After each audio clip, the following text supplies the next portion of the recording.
Hi, everybody. I'm DJ Foster, joined by Grand Valley State head soccer coach Jeff Hosler as the Lakers prepare for the 2017 fall season in this GLIAC preview. Coach, thanks for joining me.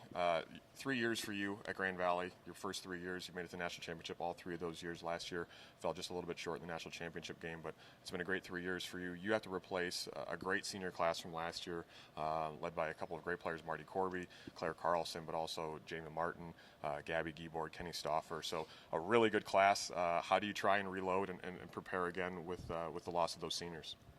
I mean, that class was unbelievable. They meant so much to the program. They had so much success in their 4 years here. I don't know, DJ, I don't know you can just simply replace that class. In fact, I know you can't.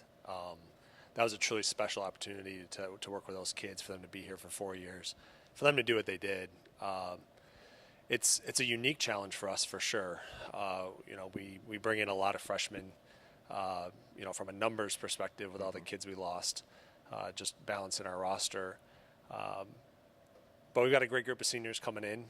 I think we've got some that are really poised to be great leaders and are poised for great seasons. We're going to need some of our juniors and sophomores to step up in big ways. Some of those seniors are going to have to step up and have their best season. And honestly, we're going to need a lot of our freshmen to come in and fill some crucial minutes for us in some crucial positions. So it's definitely going to be a different look. In each of my first 3 years, we're kind of building towards a more complete, balanced roster, and with so many seniors leaving, that's going to be a challenge, but a different one that I think everybody's looking forward to. It helps that you bring back the leading goal scorer in Division II last year, Gabriella Mancati, who was the D2 CCA National Player of the Year. So you have her back. It's always good to bring goals back. And you also bring back some other really good players, too. Danny Johnson, Mads Ham, Jennifer Steinaway in goal, Shannon Quinn. So you have some depth and some experience. It seems like there's always somebody, next in the line to replace those seniors. Talk about some of those returners and what you expect from them. Yeah, I mean, obviously returning the goals that Gabby put up is really important. And I think the best thing about Gabby is, with all the success she had last year, she's even more determined and more focused right now, really since the end of the year. You lose that last game. I think it's easy to have something to point to for motivation. But she's really determined to be the best player that she can be. Worked really hard this summer and has helped bring some of their teammates along as well. And then you add in, I think Danny Johnson, I think she's primed to be, if not certainly one of the best defensive midfielders in the country. She had a breakout junior year. She's someone that's, I think, become more emotionally invested on what we're doing. Has always been a hardworking kid. But I'm really excited to see, what she's going to bring, to the field here this fall. Shannon Quinn has just continued to get better.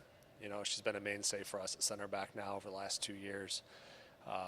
Mads Ham, as a sophomore, had a breakout season. Now as a junior, certainly looks the part with her summer playing experience. I think she'll be really important to us because she's versatile. She can play a number of positions in the back line and do them all very well. And Jen was a first-year starter last year in goal.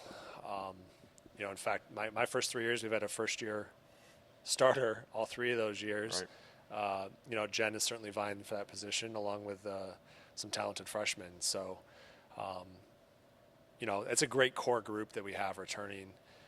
But like I said, we're going to need some kids. We're going to need everybody to step up a little bit and probably give more than they had in the past and have some freshmen be more than just a typical freshman.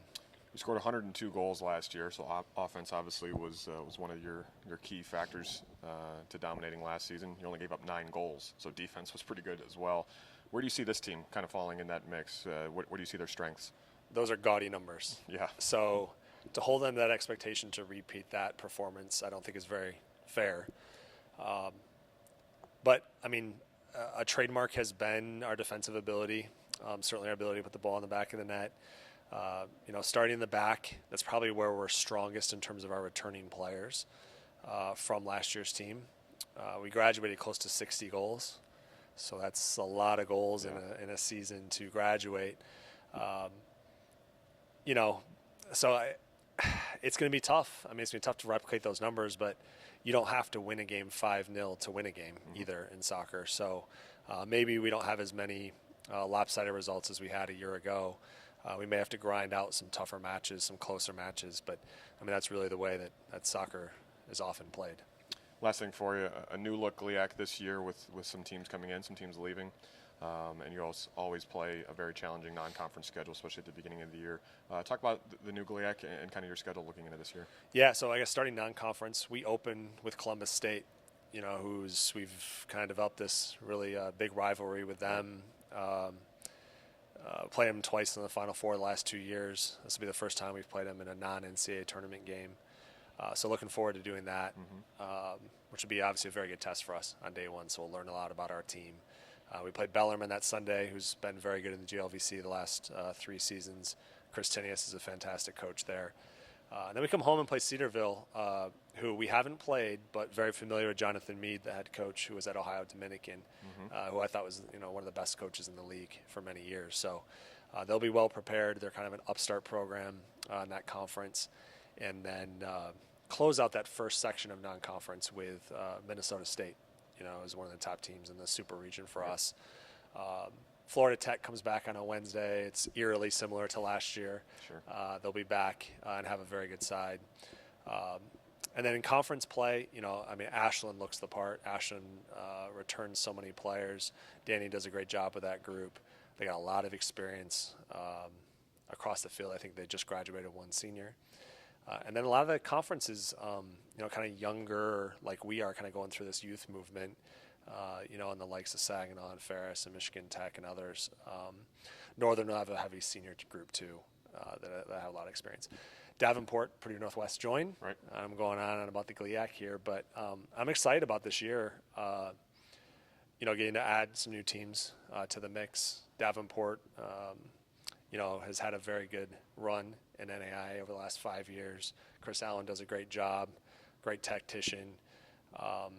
And then adding a new opponent in Purdue Northwest will be good for us. We'll see Ashland and Tiffin twice because of the way our schedule's formatted this year with 2 non-conference games. So we'll get probably the best team in the GLIAC twice, which will be a battle for us. But very excited. A new look GLIAC and kind of a new look team for you as well, Jeff. Thanks for your time today. We wish you the best of luck this season. All right. Thanks, DJ. Thanks for watching this GLIAC soccer preview.